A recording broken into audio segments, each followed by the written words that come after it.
Is there a case to be made that Brothers Karamazov is the greatest book ever written? Yeah, there's a case to be made for that. I don't know. Is it better than Crime and Punishment? Yes. Yeah. You think so?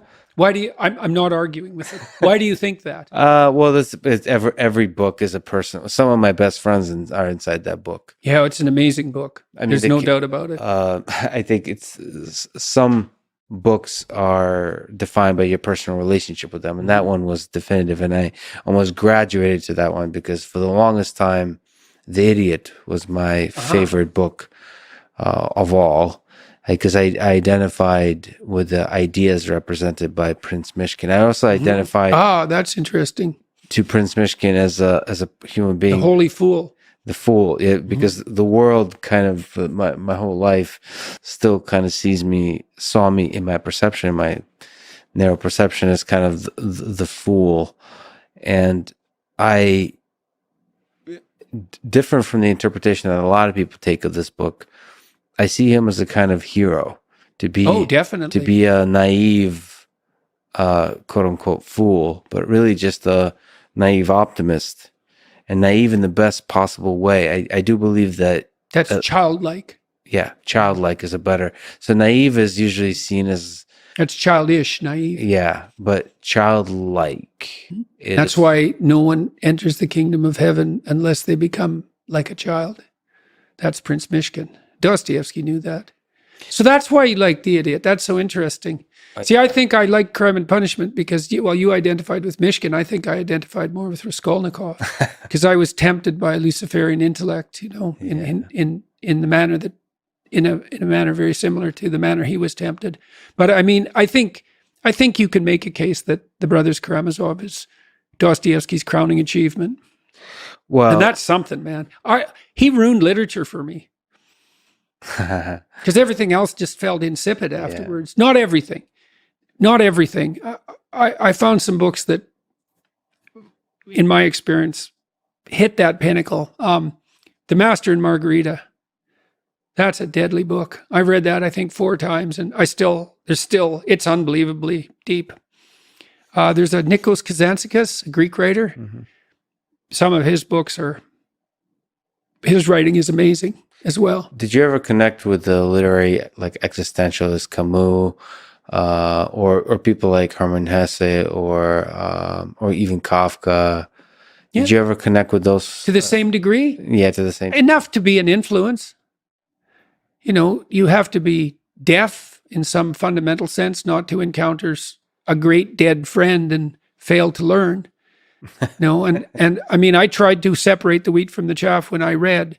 And I read all the great clinicians, all of them, perhaps not. Those who are foremost in the pantheon.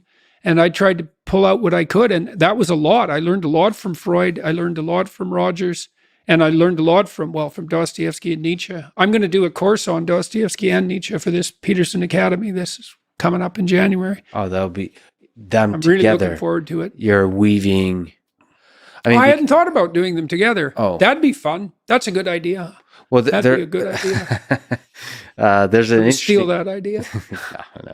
You often weave them together really masterfully because there is religious, in the broad sense of that word, themes throughout the writing of both. Yeah, well, there's uncanny parallelisms in their writing and their lives. So, and Dostoevsky's deeper than Nietzsche, but that's because he was a writer of fiction. Well, Nietzsche is almost a character in a Dostoevsky novel. He is definitely that. He is definitely that, yes. And apparently Nietzsche knew more about Dostoevsky than people had thought. There's been some recent scholarship on that grounds. Dostoevsky didn't know anything about Nietzsche, as far as I know. I could be wrong about that.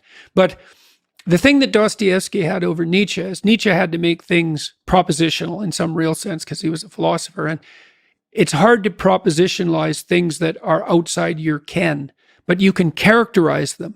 And so in The Brothers Karamazov, Ivan is a more developed character than Alyosha in the explicit sense. He can make better arguments. But Alyosha wins, like Mishkin, because he's the better man. And Dostoevsky can show that in the actions. He can't render it entirely propositional, but that's probably because what's good can't be rendered entirely propositional. And so Dostoevsky had that edge over Nietzsche. He said, well, Ivan is this brilliant rationalist, atheist, materialist, and puts forward an argument on that front that's still unparalleled as far as I'm concerned, and overwhelms Alyosha, who cannot respond, but Alyosha is still the better man. So, which is very interesting, that. The funny thing about those two characters is you, Jorden Peterson, seem to be somebody that at least in part embodies both. Because you are one of the intellectuals of our time, rigorous in thought, but also are able to have that kind of, what would you describe? If you remove the religiosity of Alyosha, there's what's a good word? Love towards the world. Spirit of encouragement. Yes. Which one? Yeah, well, it's one of the things I did learn, perhaps, from looking into the abyss to the degree that I have had to, or was willing to, was that at some level you have to make a fundamental statement of faith. When God creates the world, after each day, he says he saw that it was good. You think, well, is it good? It's like, well, there's a tough question. Do you want to bring a child into a world such as this? Which is a fundamental question of whether or not it's good. It's an act of faith to declare that it's good, because the evidence is ambivalent. Yeah. And so then you think, okay, well, am I going to act as if it's good? And what would happen if I did? And maybe the answer to that is, I think this is the answer.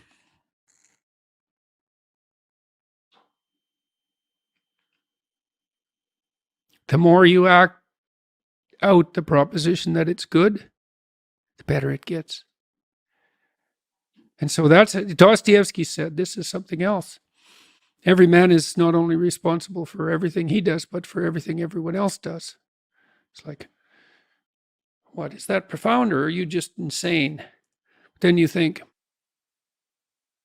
is what you receive back proportionate to what you deliver? And the answer to that might be yes. That's a terrifying idea, man.